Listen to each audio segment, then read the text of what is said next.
Hello everyone, welcome to week 3 live consultation hour for Electro 2 lecture.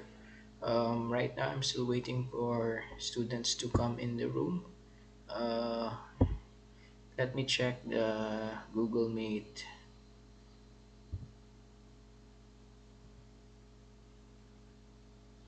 Okay, we have 19 students in the room. We have Abalo, Lagas, Akuram, Batausa, Sales, Saguhar, Benedicto, Dango, Nudalo Windil, Banal, Samihon, Bongkales, Bacolcol, Manuta, Arais, Kimpan, Hutot, Judel, and Hutuhot, Rinaldo. Um, Still waiting for the others to come in. And I have received some questions in our group chat regarding the module that I uploaded for week 3. That was all about transistors. So we have BJT, JFET, and MOSFET. A lot of the questions that I have received was about the MOSFET exercise problem that I have included in the module. Let me check my slides. So today I will share a demonstration, a step-by-step demonstration on how to solve the exercise problem for MOSFET. So you'd have a guide for uh, how to solve it. So let me check my PowerPoints. Uh, Let me share. Okay. Can you see my window, my slides? Okay, if you have any questions, feel free to type them down in the chat box and I will. Yes, if you have any confusion or question uh, on a step, just type down in the chat box and I will check. Okay, yes. So is my audio clear? Can you hear me? Can everyone hear me? Audio check. Okay, we have 19 students. Okay. Uh, Again, welcome to week 3 live consultation hour for Electro 2 lecture. I will be spending this hour answering or responding to the questions posted in the group chat regarding this problem or exercise that I have included in the week 3 module, as well as I will be granting some of the requests, uh, your requests, to for me to give you a demonstration, step-by-step demonstration on how to solve this transistor problem. So uh, is my slides clear to everybody? Just pin my presentation. Don't pin my name. Just pin the presentation. Yes. Don't pin my name. Pin the presentation so that you can see the slides.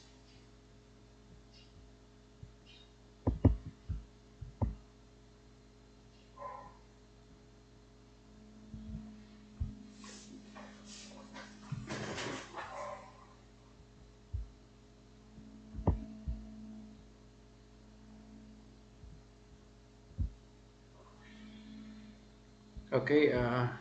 So question the problem included in our week 3 module that I have uploaded in our Google Classroom. For MOSFET, the problem is shown below is a circuit with a MOSFET.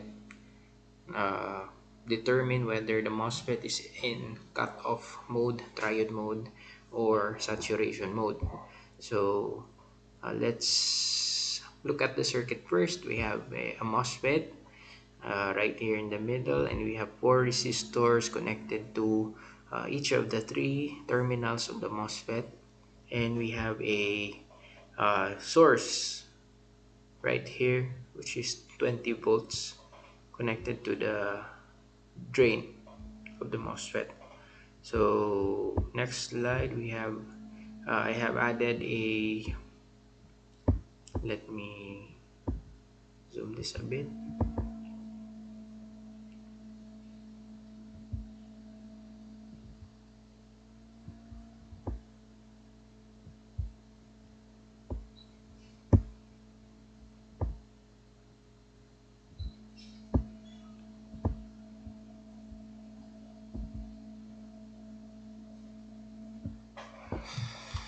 Okay, this is a real life photo of a MOSFET, uh,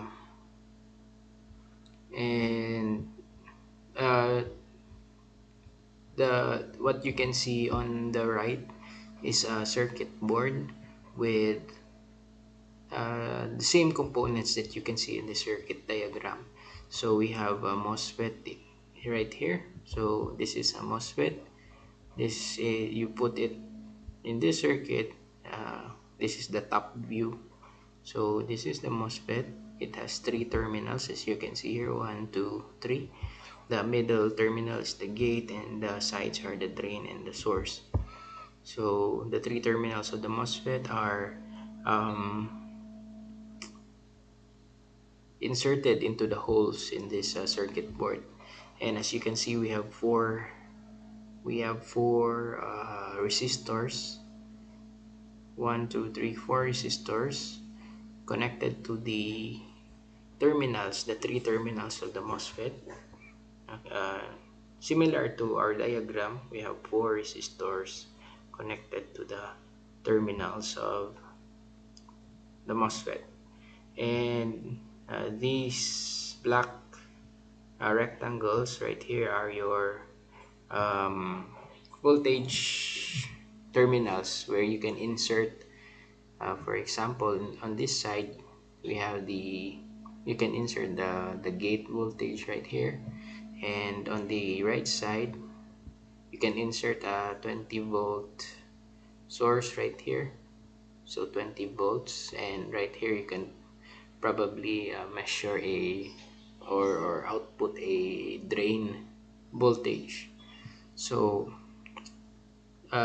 this is not exactly the resistors that you can see here have different values, but as far as the look, it would look like this. So this circuit diagram in real life would look like this, just to give you a real life image of what this circuit diagram looks like.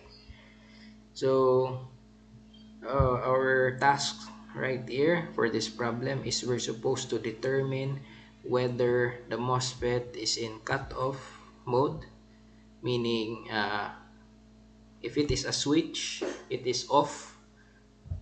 So meaning we have no zero output right here, so it is off. Or is it in triode mode, meaning that the output is proportional to the voltage in the input, or it is controlled by the voltage. So if it is in triode mode, so it is proportional to your input, and or if it is in saturation mode. So uh, if the MOSFET is a switch, the equivalent of saturation mode is it is in the on state, meaning it is not responding to the input, but it is just turned on. So which one of these three modes is uh, currently the operating mode, or the mode of operation of our MOSFET in this circuit? So we have to apply the steps that I have enumerated in the week 3 module for MOSFET. The first step of which, before you start, is you need to identify what kind of MOSFET is present in this circuit. So we have two kinds of MOSFET. We have a N-channel MOSFET, or NMOS, or a P-channel MOSFET, PMOS, and you can identify which of the two is used in the circuit by looking at the symbol. So you would have to look at the arrow right in the center. So an N-channel MOSFET, its arrow is pointing towards the gate side, and the P-channel MOSFET, its arrow is pointing away from the gate side or terminal, and it is uh, going out towards the source. So in this circuit, we can see that the arrow is pointing towards the gate. So this MOSFET is an N-channel MOSFET or an NMOS. So meaning we will have to apply the formulas and the initial conditions which are uh, true or as specified or as naturally given by the specifications of an N-channel MOSFET. So next slide. So take note, this is an NMOS right here, N-channel MOSFET. So next slide, we have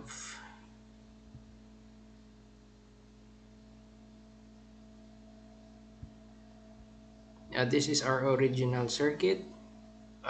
We have to simplify this one so that uh, we will only be dealing with one leg for our gate and one leg for our drain and one leg for our source, so that we can easily perform circuit analysis. Right now we have another leg on the gate side connected to our uh, 20 volt voltage right here. So we need to eliminate this leg to eliminate having to create Kirchhoff's voltage law loop right here. So to eliminate that, we simplify the circuit using the concept of voltage divider. So first is we rewrite the circuit into its equivalent form for simplicity. So this is its equivalent form. We simply disconnected this wire, and it's the same thing. It's still 20 volt. It's still connected to a 20 volt voltage source, but it's no longer attached to the drain terminal.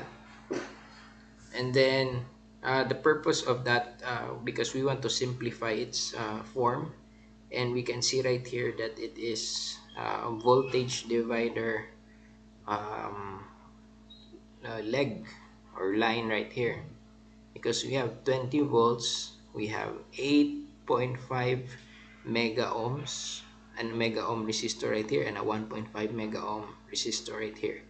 So what we can do now is you ask yourself the question, if this is 20 volts and these two resistors will uh, share the 20 volts, so how many volts is taken by 8.5 mega ohms, and how many volts is taken by 1.5 mega ohms? uh, you might erroneously think that they will share 20 volts, so you might say that we have 10 volts here and 10 volts here.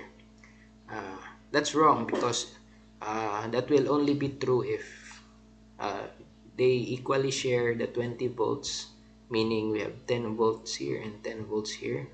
That will only be true if we have the same value of resistors.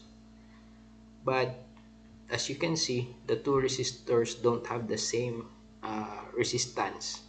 One is 8.5 mega ohms and one is 1.5 mega ohms. So they will not share 20 volts equally, meaning the larger resistor will take more voltage than the smaller resistor.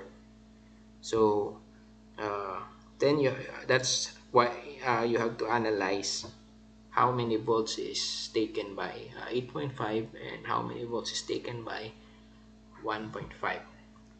So that's easy to solve. You just use the voltage divider equation. So that's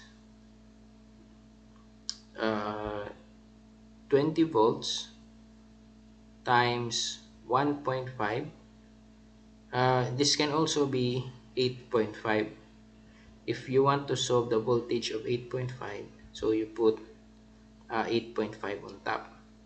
Uh, and for this formula, we are trying to solve for the voltage of 1.5. So that's why we put 1.5 at the top for the numerator, and then we add the two voltages at the bottom. So 8.5 mega ohms plus 1.5 mega ohms. Then we will multiply that to the voltage that we want to divide. And if you calculate that with your calculator, the answer will be 3 volts, meaning 1.5 mega ohms has a share of 3 volts. So right here we have 3 volts.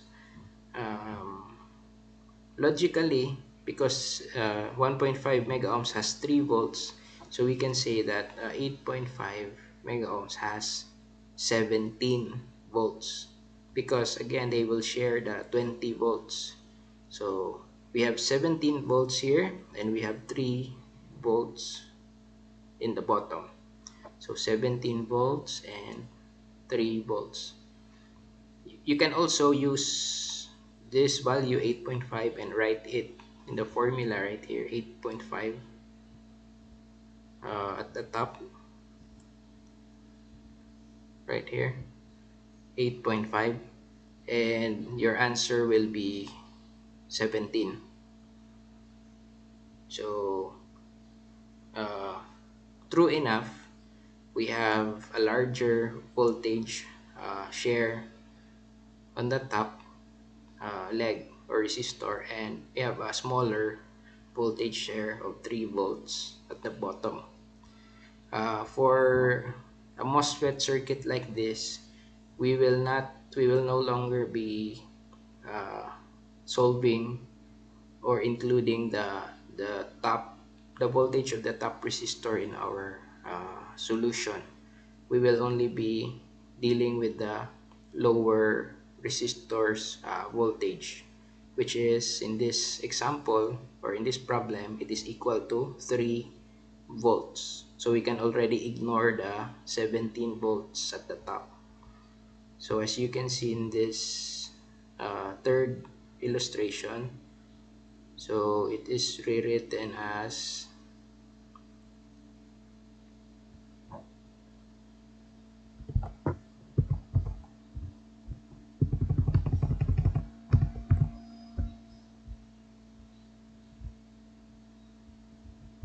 3 volts. So the 17 is already it will not be included in our solution because we will be only concerned with the voltage in the bottom leg.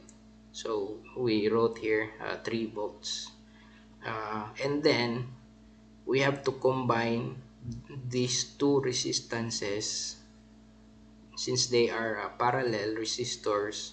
So you combine them using the parallel resistor equation. So that's 1 over 8.5 mega ohms plus 1 over 1.5 mega ohms is equal to 1 over our total. So that is written right here. So if you can remember in our Electro 1, how to combine parallel resistors, that's the process. So if you combine 8.5 and 1.5, you're going to get 1.275 mega ohms, and you write it here.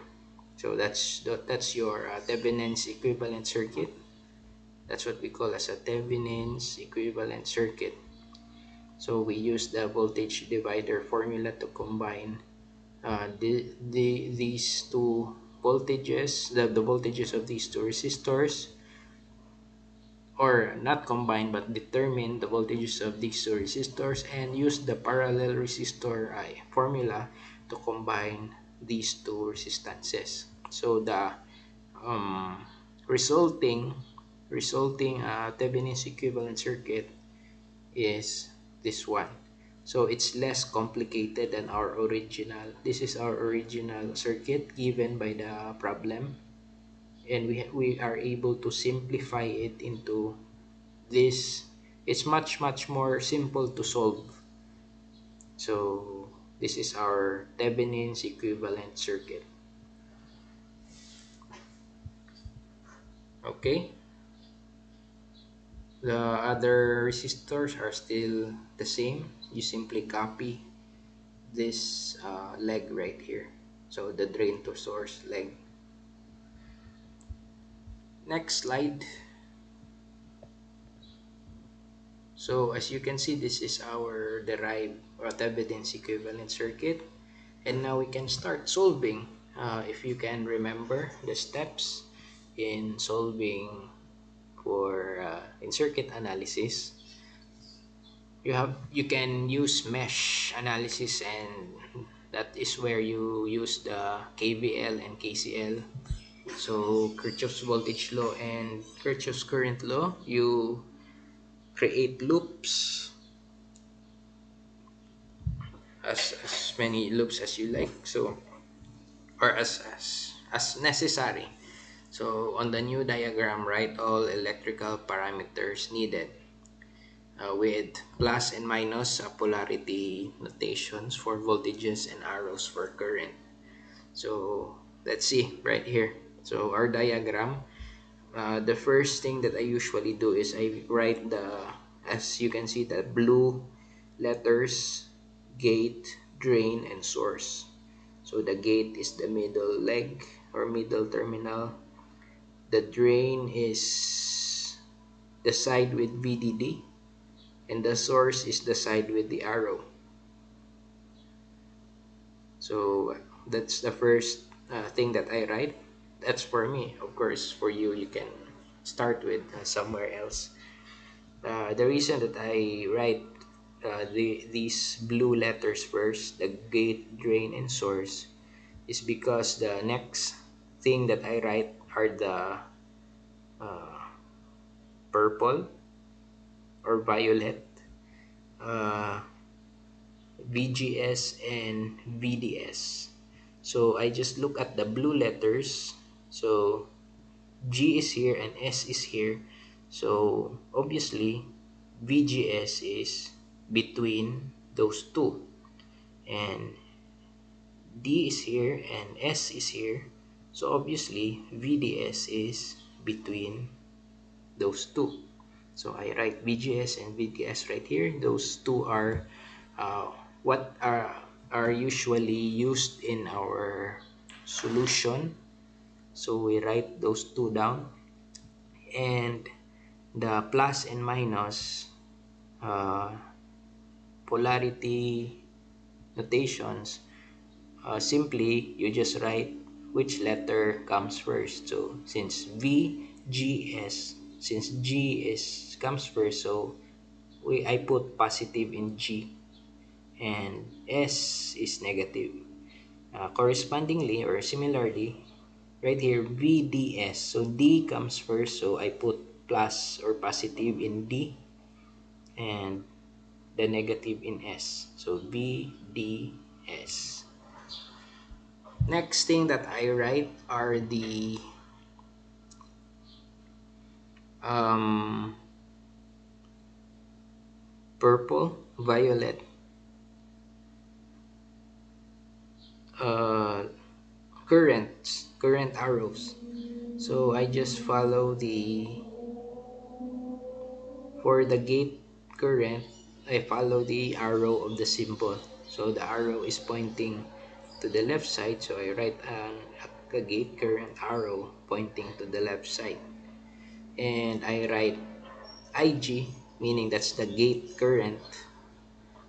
And I also write equal to 0 amperes because that is uh, all of MOSFETs have a 0 ampere gate current. So I write that down in my drawing so that I will not forget it, so that it's easier to remember or to see if I write it down there. So because all MOSFETs have zero gate current, so I write there IG is equal to 0 amperes. And then for the drain to source, so for MOSFET, NMOS, the direction of the arrow is from drain to source. So for this circuit, that's from the top to the bottom because the drain is on top and the source is at the bottom. So that's why my arrow is my violet arrow is pointing downwards, and I write the drain current ID beside the letter D, and I also write the source current IS beside the letter S. And since those two currents are equal, so I just write IS is equal to ID. You can also write ID is equal to IS, but you don't need to do that because in our standard formulas, we will not be seeing IS anymore. So we will only be seeing ID. That's why I just say that IS is equal to ID, meaning all of the currents here are equal to ID. So I don't need to use IS anymore.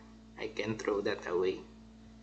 But if you are asked how much is the source current, meaning how much is IS, you just simply say IS is equal to how many amperes, whatever is the value of ID, that's your answer for IS.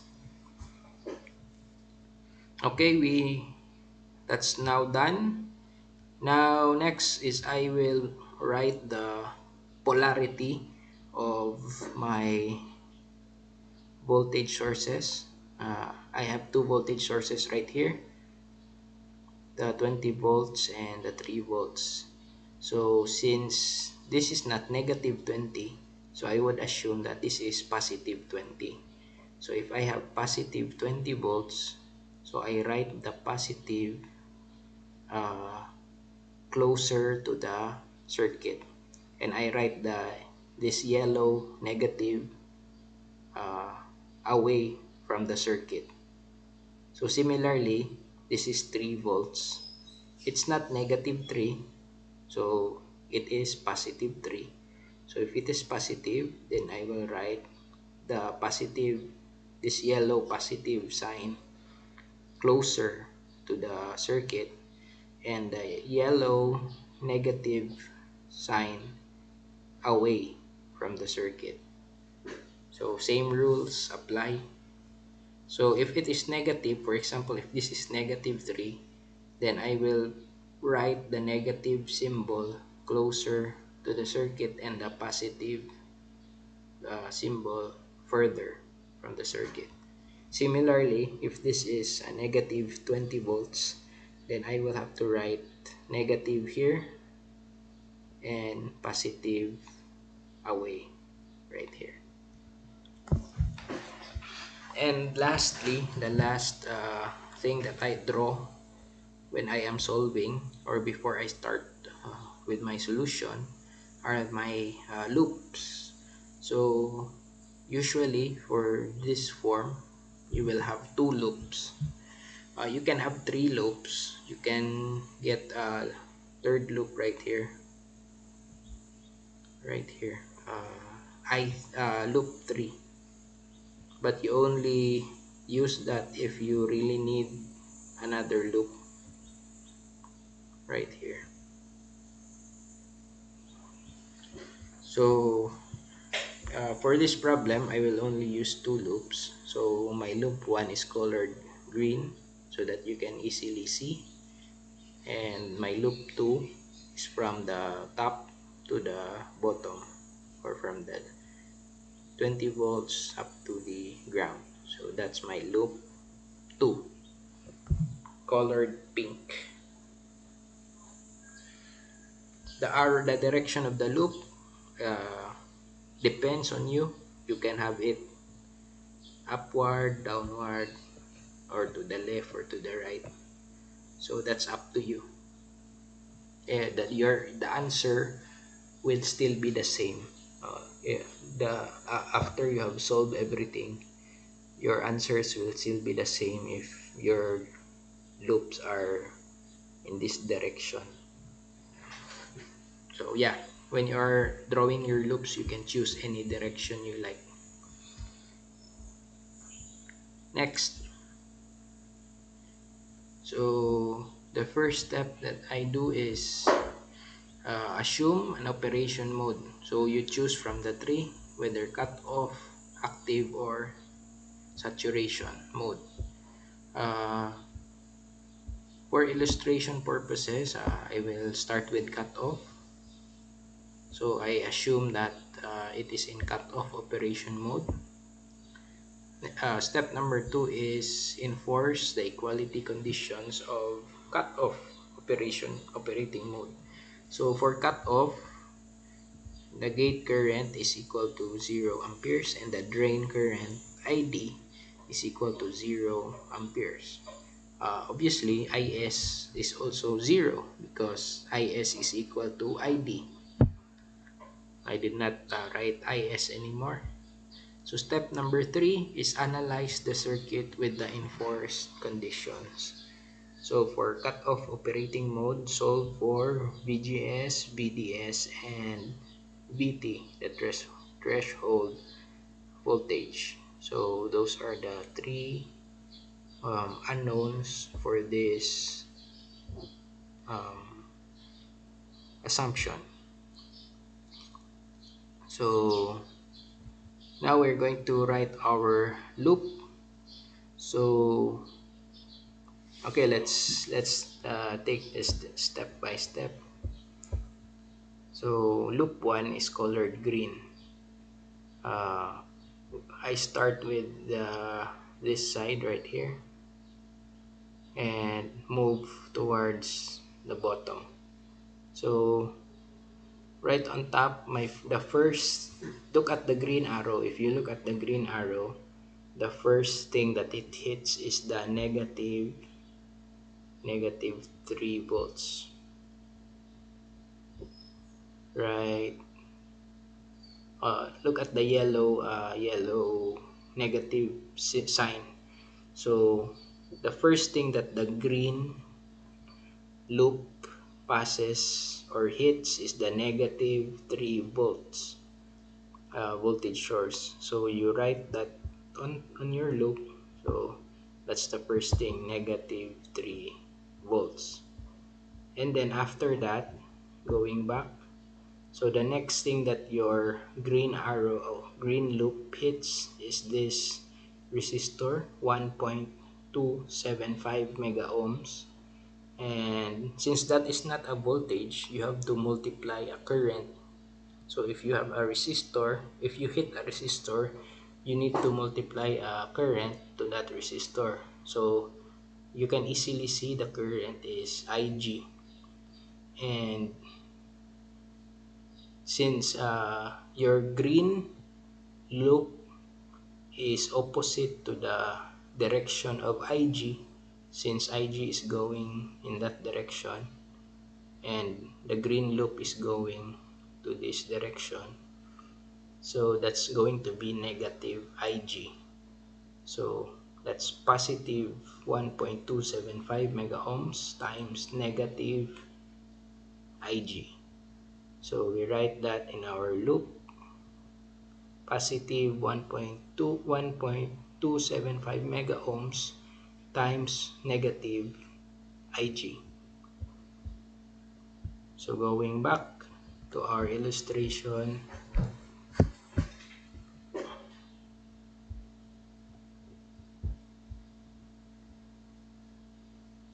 so we are now right here in our green loop. We are now right here. So we hit positive VGS. So the first thing that you hit is the positive symbol. So that's positive VGS. So you write that here on your loop, positive VGS. And the last thing you hit is the resistor 4K ohms. So if it's a resistor, so it's always positive. So positive 4K ohms. And if it's a resistor, you need to multiply that with a current. So the current is IS or ID. We will use ID since IS is equal to ID. So that will be positive 4K ohms times positive ID. It is positive ID because the green arrow or the green loop is the same direction as your violet current for ID. So they go downwards. So they have the same direction. So it's positive ID. So that's positive 4K ohms times positive ID. And you can see that right here, positive 4K ohms times positive ID. And that is the last thing that the green loop hits. So equal to 0. That's your period, or that's your conclusion. Next, we go to loop 2. We look at this pink arrow right here. So as you can see, the first thing that it hits is negative 20 volts. So the first thing that the pink arrow hits is the negative 20 volts. So that's why we write it here, negative 20 volts. And then going down, the pink loop goes down. The next thing it hits is the positive 48k ohms. If it's a resistor, it's positive. So if this is a resistor, so positive 48k ohms. And if it's a resistor, you need to multiply a current. What is the current? You can easily see right here, ID. So that's positive ID because the pink loop has the same direction as your ID or your drain current. So they are both going down. So that's why it's positive ID. So again, the next component or term will be positive 48k ohms times positive ID. And that is what you can see here, positive 48k ohms times positive ID. Okay, next, the pink loop travels downward, and the next thing that it hits, or the third thing that it hits, is positive VDS. Positive VDS. On top, the first thing it hits is the positive symbol, and then VDS. So that's why we write it here, positive VDS. And then moving downward, the last component that we hit is the positive 4k ohms times positive ID. Positive because it's a resistor, and ID is also positive because the pink loop has the same direction as your source current, IS. So that is positive 4k ohms times positive ID. So you can read that right here, positive 4k ohms times positive ID. Since that was the last component, so the last thing you do with that loop is write equal to 0. So now you have completed your loop 1 and loop 2. Make sure that you are careful with your drawings. You are careful with writing down the arrows, the direction, and as well as the positive and negative signs, because if you make a mistake in your drawing, so your loop 1 and loop 2 will also be wrong. So make sure that you are careful in drawing, and make sure that you are careful in writing down your 2 loops or 3 loops if you need 3. So next step is we solve solve the 2 loops by applying our cutoff conditions.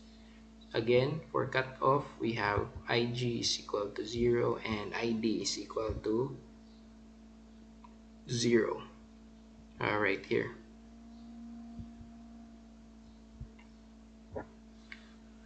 So take note, ig is equal to 0 and id is equal to 0. So let's start with loop 1. So we take loop 1. Take loop 1 from the top, write it here, and then we can see that it has ig and id. So as you have taken note of, both of those are 0. So you just replace ig with 0 and id with 0. And then 1.275 mega ohms times 0 is 0.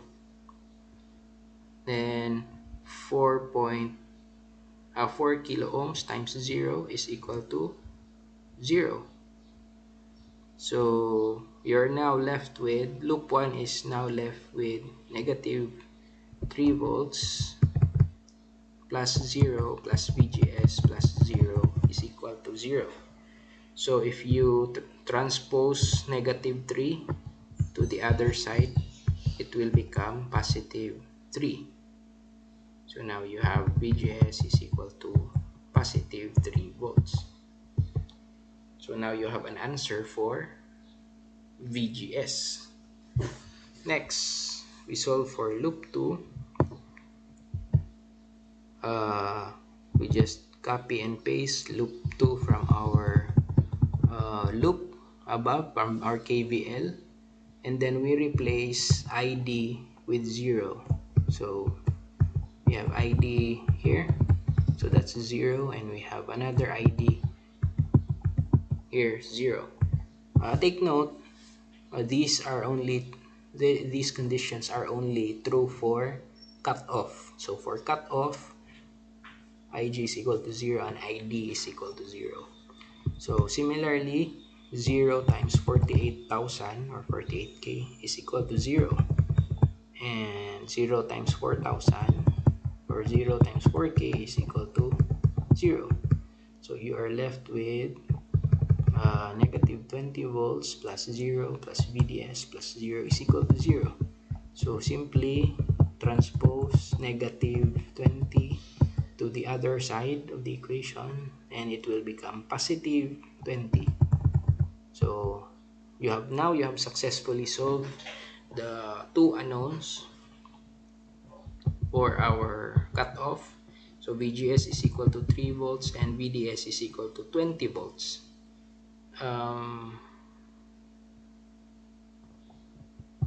VT is given. It's not written here in our problem, but VT is given. VT is equal to 2 volts. I think this has also another given. Let me check. K. I think K is also given, 0.4 milliamperes. So let me modify the slides. I forgot to add the 2 given parameters.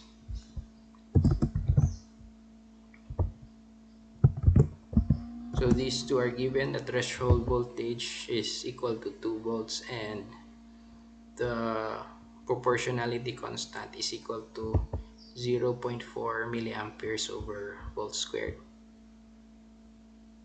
So take note, threshold voltage is equal to 2 volts. So we don't need to solve that because it is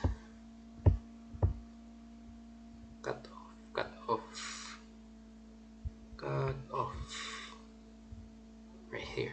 So we don't need to solve for Vt because it's already given Vt is equal to 2 volts. So checking, the last step that we do in our solution is to check.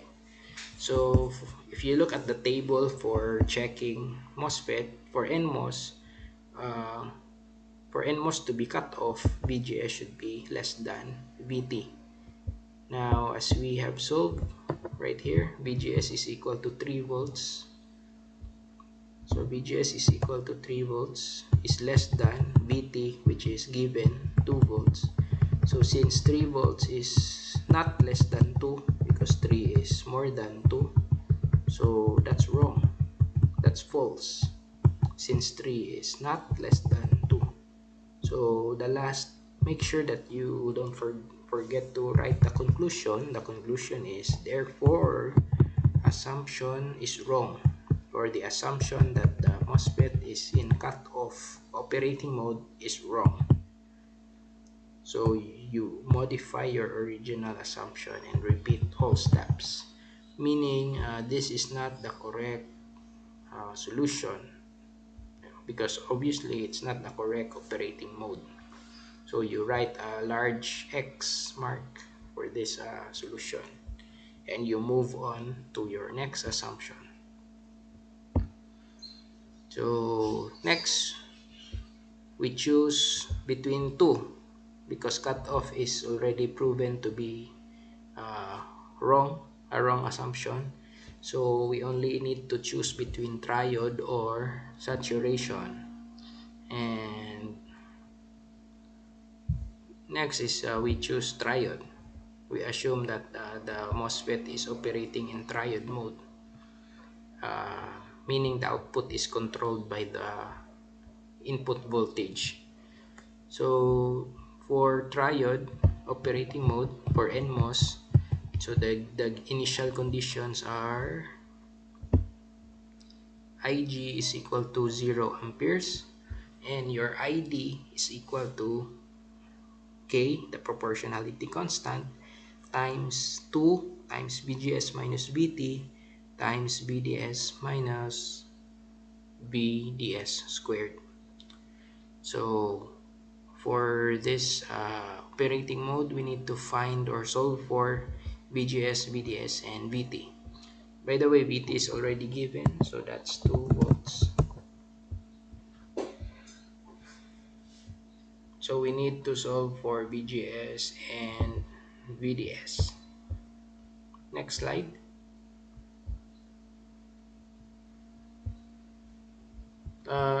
This is the best part about this is you don't need to draw everything all over again because you just use the same drawing, and also you don't need to loop all over again because you just use the same loop as you did before. So I simply just copied the loops that I have created during the previous assumption, and it's the same loop, so it's the same thing. You don't need to change anything, so it's the same thing. Next, you go directly to solving. So again, I will not loop anymore, or I will not go step by step with the loop anymore because that's already done. This is already good. So next step is go directly to solving. So just copy loop 1 here, copy that from the top, from here, and take note that for this triode, Ig is equal to 0, and you replace Ig with 0, but ID right here, ID is no longer equal to 0 because this is not cut off anymore.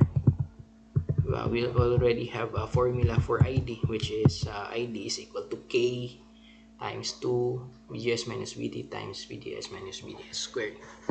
So VDS ID is unknown. We just write ID here. So for 1.275 mega ohms times 0, that's equal to 0 right here, 0. So you are now left with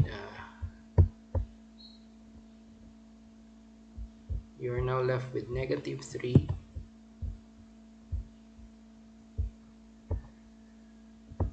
you're now left with negative 3 times negative 3 volts plus 0 plus VGS plus 4K ID. And what you do is you transpose negative 3 volts to the other side, so it becomes positive 3 volts. And then you also transpose positive 4K ID to the other side, so it becomes negative 4K ID. So this is now your VGS. So your VGS is not yet solved, so you will be using this later. So this is VGS is equal to 3 volts minus 4K ID. Take note that for triode we need to find VGS and VDS. Next is we have loop 2. So simply copy loop 2 from above, and then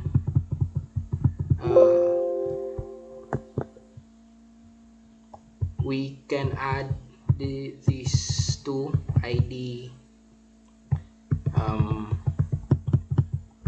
ID terms. So we have 48,000 ID plus 4,000 ID, or 48K ID plus 4K ID. So 48 plus 4, that's 52. So combining the two, we have 52 ID, 52K ID. And we just transpose negative 20 volts to the other side, so it becomes positive 20. And then we transpose positive ID 52K to the other side, so it becomes negative ID 52K. So now we have VDS, which is also not yet solved, but we will use this later. So VDS is equal to 20 volts minus ID times 52K. Let me go to the next slide. Take note of VGS and VDS.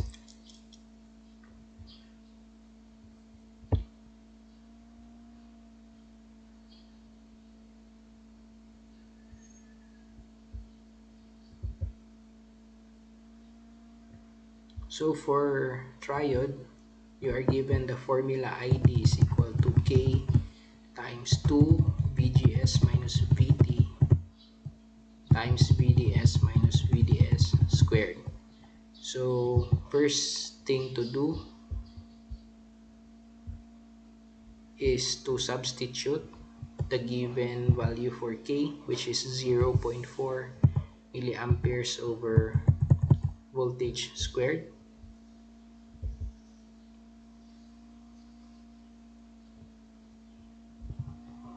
And then copy 2, and then for VGS, we have solved VGS a while ago on the previous slide. That's 3 volts minus 4K ohms ID minus VT.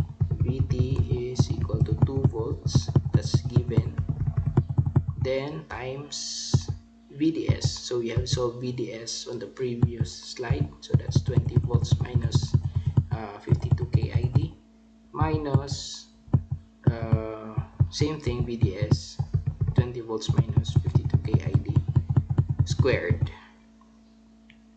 So next step is to simplify. So as you can see, we have on top we have 3 volts minus 2 volts. So 3 minus 2 is 1. That's why we have 1 volt here. So that's 1 volt minus 4k ID. So next thing to simplify is to expand the prefixes. We have 4 prefixes here. So I have highlighted them in red. We have milli and kilo and kilo and kilo. So for milli, you simply move the decimal point 3 places to the left, and for kilo, you move the decimal point 3 places to the right. So the result will be this. So 0.4 will now become 0.0004, and this is no longer milli, so it's only amperes. And then for 4k, that's 4000 or 4000 ohms, and 52k is 52,000 and then ohms. And then for 52k here, that's 52,000 ohms. The reason for doing this is you don't want prefixes when solving this on as a quadratic equation. You want your units to be volts, amperes, and ohms. So you don't want to see kilo ohms and milliamperes or any other variation with units with prefixes. So now our units are all ohms, volts, and amperes. We can now hide all the units. Why do we hide all the units? Because assuming that you have done everything correctly, your answer for ID will have the unit amperes, and hiding the units will simplify the equation, so you don't need to deal with canceling the units and finding the equivalent units to cancel the units into, so that only ampere will remain. So you just assume that you will get the unit amperes because you are trying to solve for ID, and ID is a current, and the unit of current is amperes. So right here, I've already hidden all the units, which I have previously highlighted in red. Right here, I have highlighted all the units in red, and I hid them, so you can no longer see them. And now your equation is now simplified. It's simple to look at, and it's easier to manipulate. Next thing is you simplify it further. So one thing to do is to distribute this 2 into this equation, or into this term 1 minus 4,000. So it becomes 2 minus 8,000 ID. So I distributed 2, and next is I will multiply these two terms. So I multiplied 2 minus 8,000 ID times 20 minus 52,000 ID. The answer to that is here. So we have 40 minus 264,000 ID plus 416,000,000,000. So that's 416 million ID squared. And next is I expand, or I solve for 20 minus 52,000 ID squared. So I multiplied 20 times 20 minus 52,000 ID times 20 minus 52,000 ID. So I multiplied it with itself. The result of that is 400 minus 2 million 80,000 ID plus 2,704,000,000 ID squared. So remember your polynomial equations and multiplying uh, polynomial equations in your algebra in your high school. So next we simplify by, next step is I distributed the negative sign here, so it becomes negative 400 positive uh, 2,080,000 and negative 2,704,000,000 ID squared. So what I did was I distributed the negative sign inside is three terms in the red colored um, section, and then simplifying, so we have 40 minus 400 is negative 360. That's negative 360. Then negative 264,000 plus 2,080,000, the answer is positive 100 or 1,816,000 ID. Then lastly, we have 4,106 4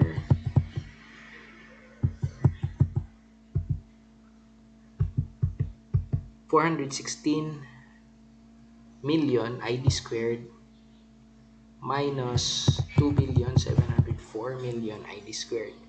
So the answer is 2,288,000,000 ID squared. Next is I distribute 0.004 into the brackets, into these three terms.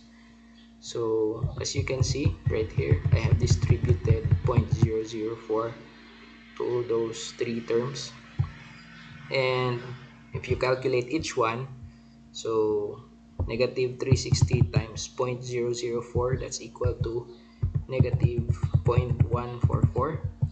Next, 1,816,000 times 0.0004, that's 726.4 ID, and 2,288,000,000 times 0.0004, that's 915,200 ID squared. And next step is I transpose ID right here to the other side, so it becomes negative ID. So I combine that with positive 726.4 ID. So 726.4 ID minus 1 ID. So the answer is 725.4 ID for the middle term. And now you have this quadratic equation because it is now equal to 0. It is a quadratic equation because it has a variable raised to the power of 2, and on the middle term we have the variable raised to the power of 1 and a constant on the third term. So you write those variables in order. So for ID squared, the variable for, or the constant for, to be multiplied with ID squared is 915,200. The constant of ID is 725.4, and the constant for the third term is negative 0.144. So take note of that. That's 915,200. 725.4 and negative 0.144. Next slide. There are two ways to solve those three. So you can either use the quadratic formula or you use your scientific calculator. So the quadratic formula is x is equal to negative b plus minus square root of b squared minus 4ac times divided by 2a, where a, b, and c correspond to um, the three constants that we have solved previously. And if you have a calculator, it's easy to solve for this. And if your calculator also has a function of solving a quadratic equation, usually you go to mode setup and then you select equation eqn, and then you select the quadratic formula format, that's ax squared plus bx plus c is equal to 0. Then you type the three constants that you want to solve, and you will get two values for ID, or two drain currents.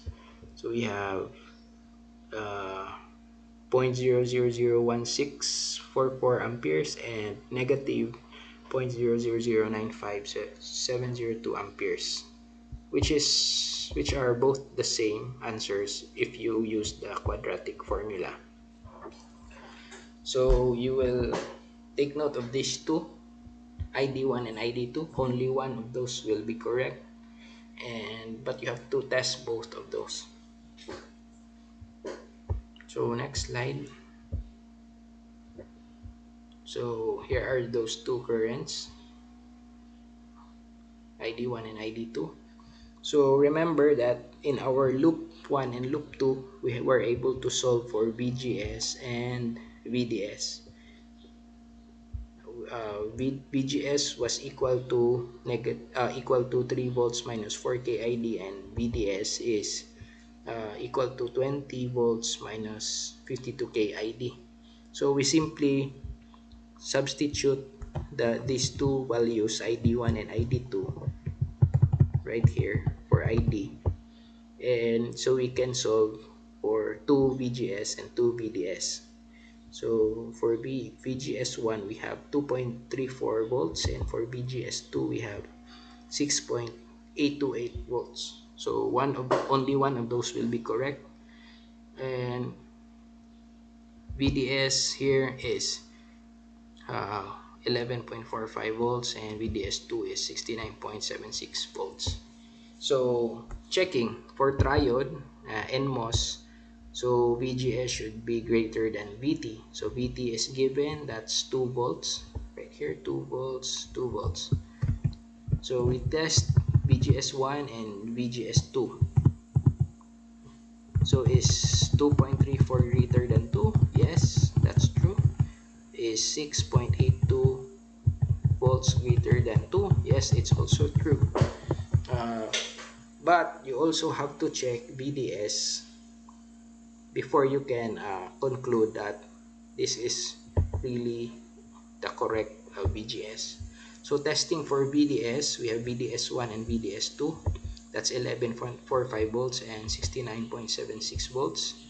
They should be less than VGS1 minus VT, or 2.34 minus 2 and 6.828 minus 2. The outcome, we have 11 is less than 0.3 and 69 is less than 4. Both of those are false because both of those values are greater. So meaning both our answers are false. Therefore, they do not satisfy the checking for triode. Therefore, all of our efforts are useless because this solution is wrong. So you put a large X, you draw a large X mark on this assumption, because You write this down. Therefore, the assumption that the MOSFET is in triode operating mode is wrong. So you modify your original assumption and repeat all steps. So unfortunately, despite our efforts so far, both of our assumptions are wrong. So presumably, if we did everything correctly, the remaining assumption, which is saturation, should be the correct operating mode. So in the exam, you don't need to test all of the modes. You just write the correct. If you arrive at the correct assumption on the first try, you're lucky. So you don't have to solve for the wrong assumptions. So hopefully, the third, presumably, if we did everything correctly, the third assumption will be the correct assumption. So we have no other choice left. So going back to step one, we can only choose saturation mode because that is the only mode remaining, because cutoff mode is proven to be wrong and triode mode is proven to be wrong. Excuse me. So assume saturation operating mode. Enforce the conditions for saturation. For NMOS, we have IG, the gate current is equal to 0, and we have ID, the drain current is equal to K times VGS minus VT squared. So again, we analyze the circuit using the enforced equation. And again, you don't need to go back to writing all the terms for the loop, because the loop that we have produced on the first assumption will still be the loop that we are going to use uh, for all the assumption. So this will also be correct. So this is the loop that we have produced before. We just copy that one. So solving for loop 1, we have just copy loop 1, we copy loop 1, and then we apply the initial condition. Ig is equal to 0. So 1.275 mega ohms times 0 is equal to 0. And then 4K ID is the same. So we transpose 3 volts, negative 3 volts to the other side, it becomes positive 3. And we transpose positive 4K ID to the other side, it becomes negative 4K ID. So this is our VGS. It's actually the same VGS that we have solved in triode, and as well as loop 2. So it's the same VDS also. Same process, same result, but the next slide or the next step will be different. So again, the VGS that we have derived, and the VGS and the VDS are the same as what we have solved from the previous assumption. You can just simply copy it if you have solved it before.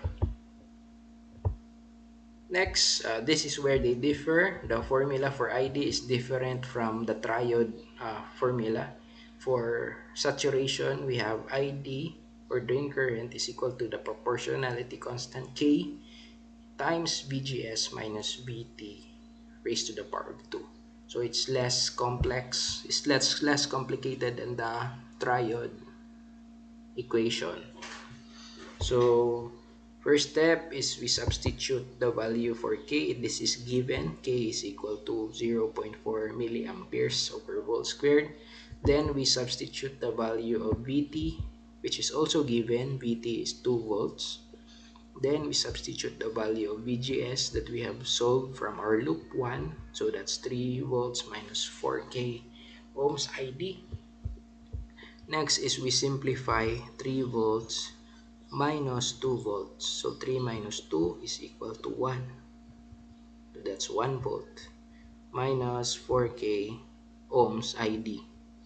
Next is we expand the prefixes. So milliamperes will expand to 0.0004 amperes. and 4K will expand to 4000 or 4000 ohms. So now all our units have no prefixes. We have amperes, volts, and ohms. We can now hide the units for simplicity. So I have marked the units in red, and you can hide those units so that you will get this simple equation. So it's easier to look at and to solve. So next step is we solve for 1 minus 4000 ID squared. So you multiply that with itself. So the result will be 1 minus 8000 ID plus this is 16 million ID squared. Next is we distribute 0.0004 inside the parentheses, so you multiply it to all the three terms. So 0.0004 times 1 is 0.004, 0.0004 times 8000 is negative 8000 is negative 3.2 ID, and positive 0.0004 times 16 million is 6400 ID squared.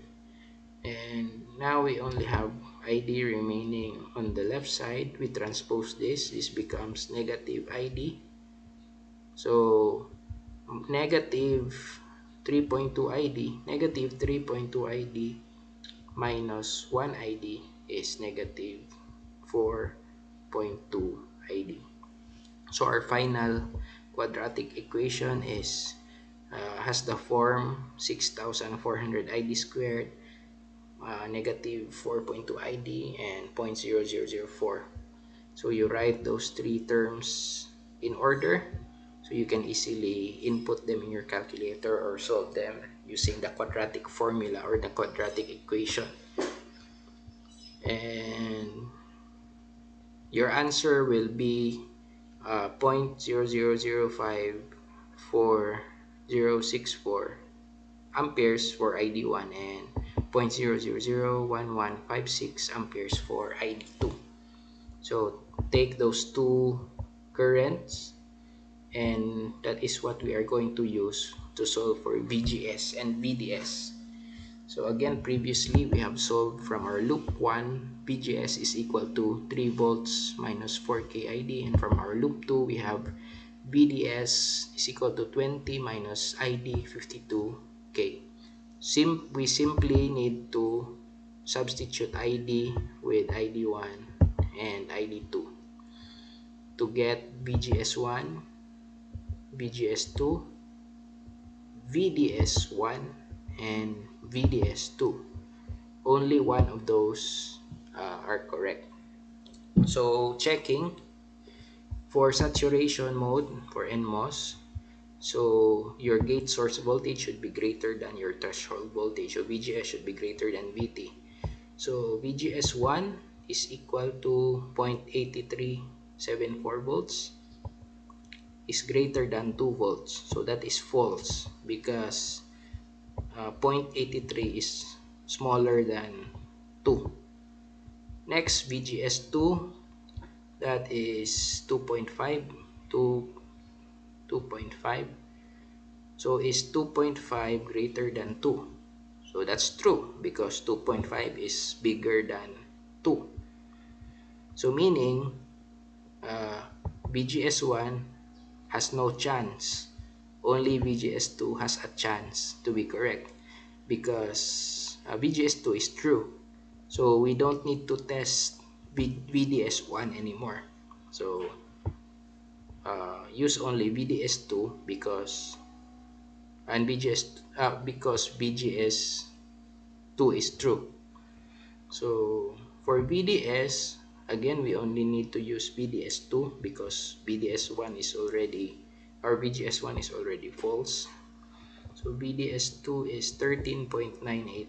So and VGS2 is 2.5. So 2.5 minus 2, that's 0.537. So is 13 greater than 0.5? Of course, 13 is much greater than zero point 0.5 or is larger than zero point 0.5.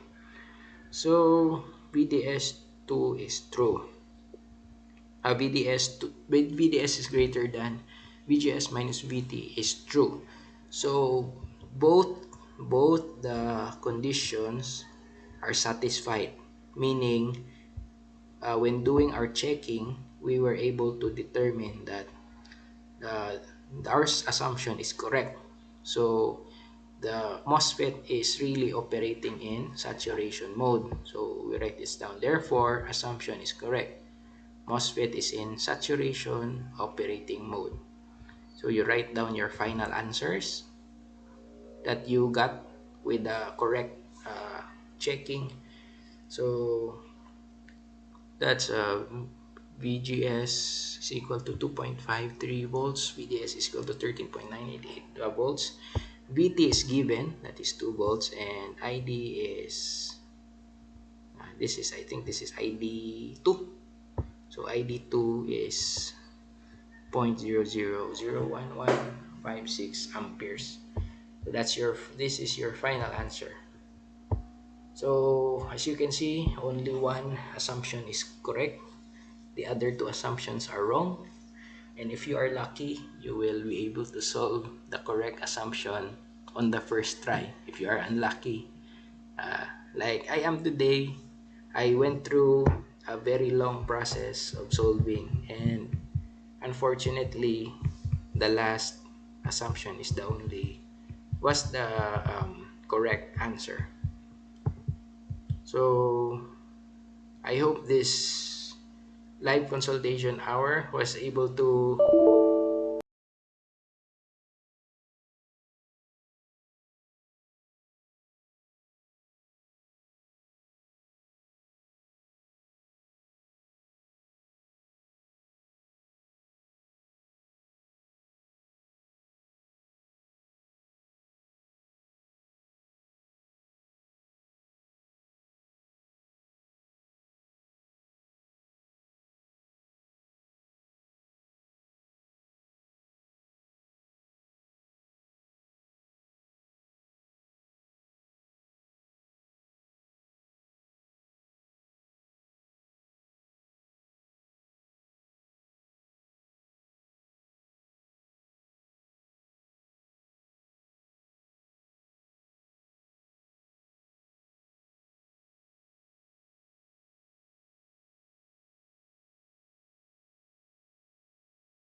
So my laptop was I needed to plug in my uh, charger. So anyway, uh, that's it for our class for today. I hope that I've answered the questions that you have posted in our um, group chat, as well as the ones that you have um,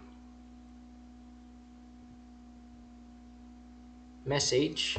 So I will be including the complete step-by-step process in the module that I am uploading. Yes, at the end of this week, so I will be sharing this step-by-step solution. You have any questions? Let me check the chat box.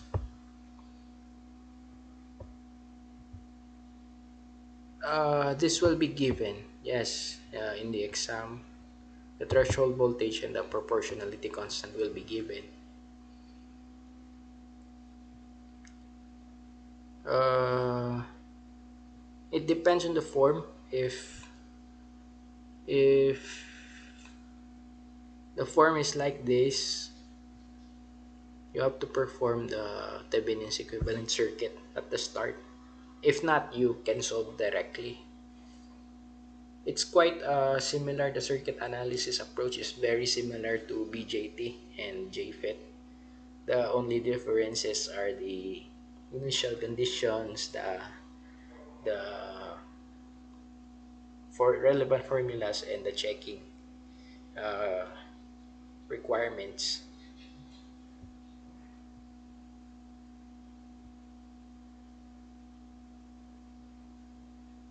Do you have any more question?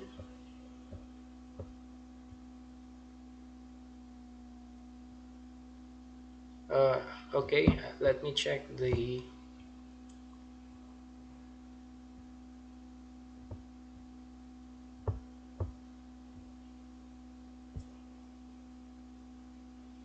Yes, I'm going to upload this in our Google Classroom.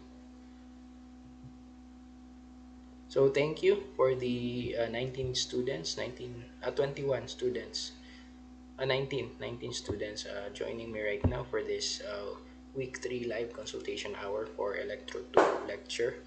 So I'll see you again next week for Zener diode and thyristors, the silicon control rectifiers.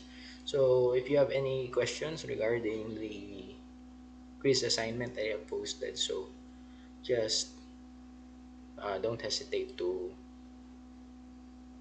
write them down in the group chat, or you can message me privately. Yes, next week.